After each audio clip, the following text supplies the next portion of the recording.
Okay, everyone, first of all, thank you so much. We are now in lesson 3. Now, listen, the fact that you're in lesson 3, I truly appreciated it. But if you have not gone to lesson 1 and lesson 2 in the intro, I definitely suggest that you guys go there first before you get into the lesson 3 portion of how to choose an audience for your Facebook ads. Like I've said before, Facebook ads is one of the most, underused techniques that home care agencies and home health agencies are using to be able to gain more referrals. And so in this lesson, what we're going to do is we're going to talk about how to choose an audience for your Facebook ads. Now, if you still by now do not believe that Facebook ads can help your company get more referrals, get more leads, then that's perfectly fine. I truly understand. Congratulations. And that's what your belief is. But through my experience and through the experience of us helping a lot of other home care companies and home health agencies out there market their services, this is a way to be able to brand yourself out there and get more leads. So let's go ahead and get started and start talking about how can we actually choose an audience by using the Facebook ads targeting and using Ads Manager. So what is an ad set? All right. In each ad set, you're going to have the chance to target a specific audience with your ad. And this is where Facebook advertising can become truly powerful and significant in your home health marketing and home care marketing. All right, there's a lot to understand about how these audience segments work, and there's plenty of strategies to try to do it as well. And so this is where you have to take time. Like for myself and for my team, when we're helping a lot of agencies use Facebook ads, it took us a while to figure out what works and what doesn't work. Now, here's the truth.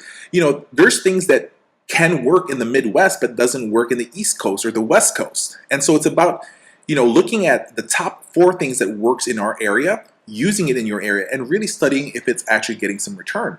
Now, here's the thing. If you can get 10 leads, or with one of the techniques we're using, the target area we're using, and you can convert at least one of those leads out of those 10 in 1 month. Imagine what income you can make from just that one lead. And yes, maybe in one area in the Midwest it works. We can get 20 leads with the same type of ad and same type of targeting, but only get 10 in your area. But it's still a matter of converting those clients, converting those leads to properly be able to get them to refer a patient to us, for them to become a patient of ours, a client of ours, okay? So that's the main purpose of this, is targeting the right way. Whether you get 1 or you get 2 or you get 20, it's about converting them and making them a client or referring us to somebody that would become a client.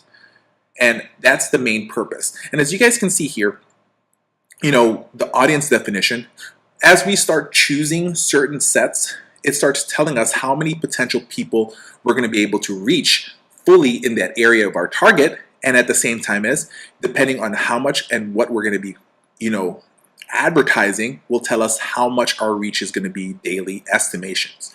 So you're going to have that capability of knowing that as you go through with your advertising, okay? So finding your way around the audience setting is pretty easy. The audience setting tab will be the second screen you see after you choose your Facebook ad type, right? Those 11 types that we discussed in lesson 2, right? And there's a lot to see here, right? This is a quick overview of the Facebook ads audience setting. So you're going to be able to create a custom audience, your geographic targeting, right? So you can choose, for example, Glendale, California, Houston, Texas, Chicago, Illinois. You can choose smaller suburbs. Like in Texas, you have Corpus Christi. In Chicago, you may have Naperville or Downers Grove. If you are in Florida, instead of the bigger city like Orlando or Tampa, you might hit Lakeland, you might hit Winter Haven. Okay, so these are different aspects that you should look into. If you're in the LA area, you may, instead of just hitting Los Angeles, you might hit Glendale, California. Okay, so that's what you can use in regards for geographic targeting. The next thing is, the age, gender, language targeting, right? So we're going to look at, of course, obviously over the age of 50. We're not going to target less than that. We're going to look at typically male and female. But from what we've seen a lot is you convert a lot more with females. But that doesn't mean that you don't try for both, okay? Then you can go with language targeting. The reason for that is there are times when we're going to actually make ads that are in Spanish, and we're just going to target people that speak Spanish. we may target people that speaks French. We might go ahead in certain areas and target, people who speaks Russian, right? If there's a high Russian population, like we have a client, for example, in Illinois, and they are in the Skokie, Lincolnwood area.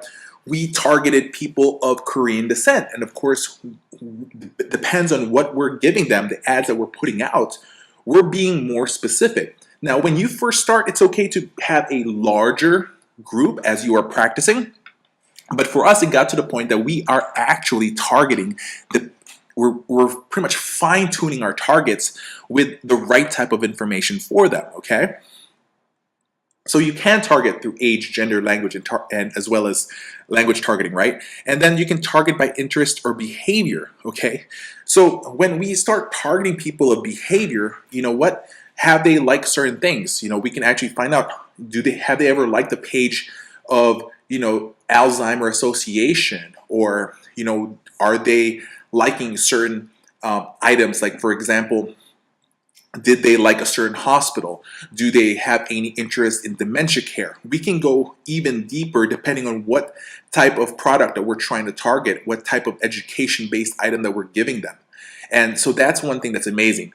On the 5th section, we can go target based on someone's connected or not connected to your page. Meaning, we can go after people that have seen our website, that has seen our Facebook page, or should we not target that? Because a lot of times in the beginning, if you did create a Facebook page, you may say we have, 50 likes or 100 likes. But the question we start asking is, how did you get those likes in the first place? Are those employees? Are those friends of your employees?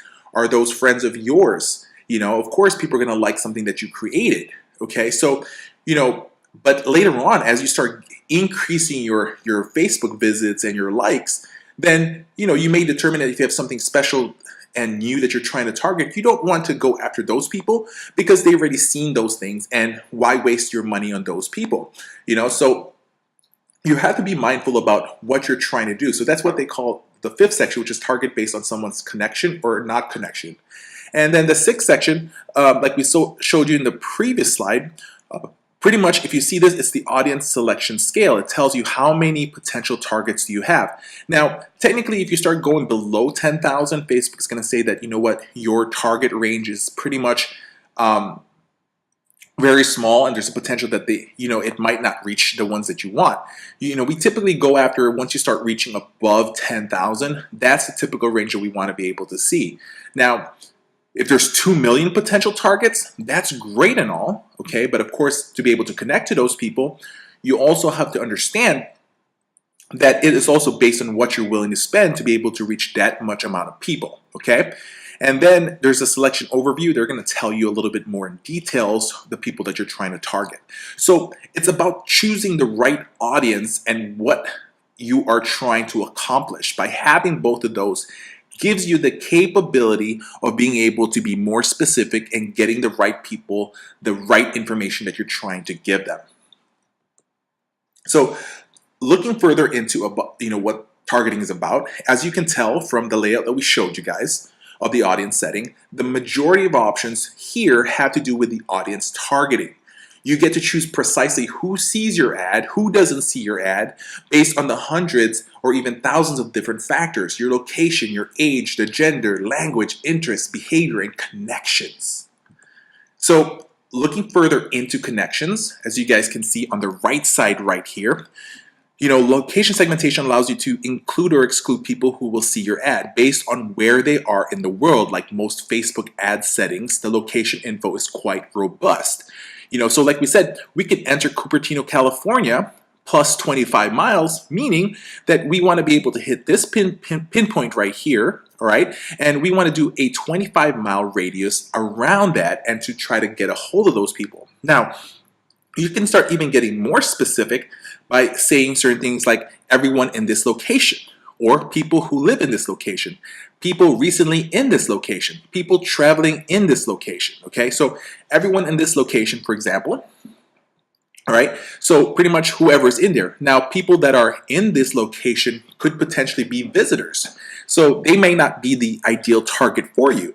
People who live in this location, now that is more specific because we know this is in this area. So if your office and your base, your main base for your company is in Cupertino, California, or Chicago, Illinois, or Houston, Texas, Dallas, Texas, Tulsa, Oklahoma, New York, New York, wherever you are, you can be more specific. Now, you can also say people traveling in this location. The reason why this may be something of a golden gem is because, for example, we have clients in Florida, and a lot of what we call snowbirds come to Florida. They don't live in Florida. Their address is based elsewhere, but during the wintertime, they may be traveling to Florida because they're trying to get away from the cold. Or you may be in Arizona and people from the cold is going to Arizona during the winter months to try to stay away from the cold. So their location setting is not, they don't live in Phoenix, Arizona, or they don't live in Scottsdale, Arizona, but they're traveling to those locations. So that's another potential way to kind of look into how and what you're trying to do when you're targeting people.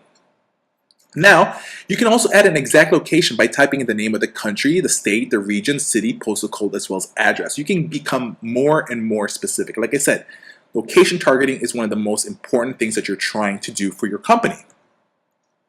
The age, gender, language. These are likely to be pretty self-explanatory, right? Like I've said already earlier. For the age, you can choose a minimum or maximum age, and the ad will be served only to those who fall within that range. Right? So, I've said before in the previous lessons, you don't want to target somebody who's 20 years old because they're not going to be the people that's going to make the decision to want to use your home care services. It goes for gender, where the options are all, which is the default, or you can choose men or women. Particularly, like I said, women typically make the decisions, are the ones that are good connections. The reason why is the women mostly makes a lot of the medical decisions in the family. And so targeting women is an important thing. And so, we can do what we call an A and B situation, right? Where we're going to target women. So let's say, for example, the post that we're trying to put out there is how to keep your husband away from the hospital and away from the nursing home.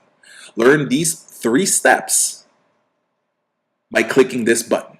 And so we want to be able to target women because that's who we want to target, because we are saying to keep your husband away from the nursing home or the hospital. Or we take it the other way around and we're trying to take the husbands and we want to say, hey, these are the 3 steps to keep away your wife from the nursing home or going back into the hospital. And so we can get so specific with how we're trying to target these ads that we can make a determination on how the words that we use or what words we use in our marketing, in our headlines, in our copy of those ads, that we can be very, very much specific with what we're trying to do.